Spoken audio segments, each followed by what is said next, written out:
it's Cheryl here from 24/7 Wellness and Living. Do you hate going to the gym? Come on, be honest, you're only telling me after all. I know I do. I must admit, it's never been my favourite place, even though all my 30 plus odd years I've been working in the health and wellness industry. But I do hate going, I must admit. So what I try and do for myself on a daily basis is try and use things that I do every day, day in, day out, and think, well, how can I make that work for me, work for my muscles, make my muscles stronger, and help my fitness levels. But that means I don't have to go and find some extra time to do those exercises. So one of the great things, I mean, we've all heard about squats, haven't we? If you've got a trainer at the gym, or you go to classes, or you open any magazine, squats, squats, squats.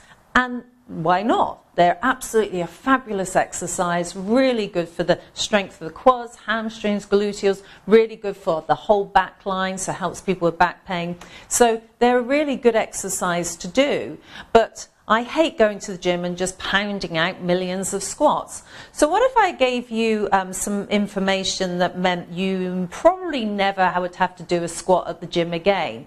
Like to know it?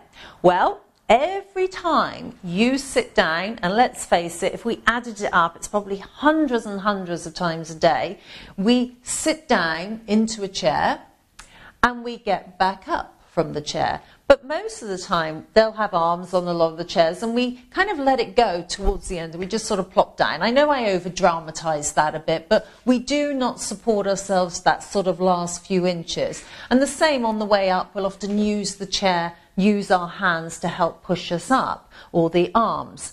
Well, by doing it as if it were a squat, which is in fact what it is, and not only that, it's a perfect squat because your alignment's really being sort of almost forced into good position because you have to get your bottom on the chair. So basically, what I want you to start doing from now on is every time you sit, think about this. You know, and you don't have to sort of set yourself up perfectly, but legs about hip distance apart. And you want to make sure that your knees really don't overshoot your toes. But as you go down, take your time. Draw your abdominals in, stick your bottom out, and go down more gradually. Now, you might think, oh my God, I look as if I'm going in slow motion. People are going to notice. They won't. And then the best bit is when you get up, don't use your hands. Don't use them. Don't use the arms. Use the quads, use your hams, use your glutes, and actually pull the abdominals in, transversus abdominis. I've spoken about that to you in past in one of these little video blogs that we're doing on Facebook.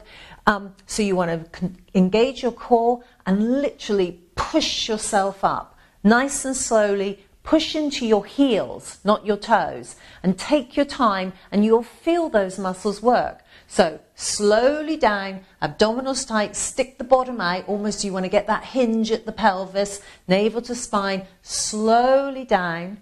And then when you're ready to come back up, no arms, everything using the power of the legs and the glutes and the hamstrings, pushing up, pushing the weight into your heels, and there you have your squats.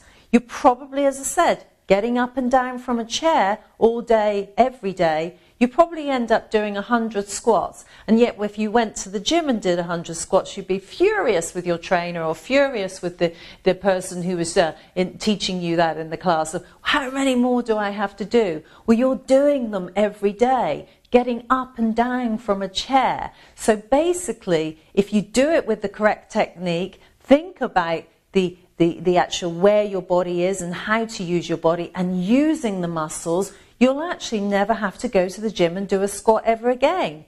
You can thank me later. I'm Cheryl Alka, 247wellness.com. Please visit our site for more information.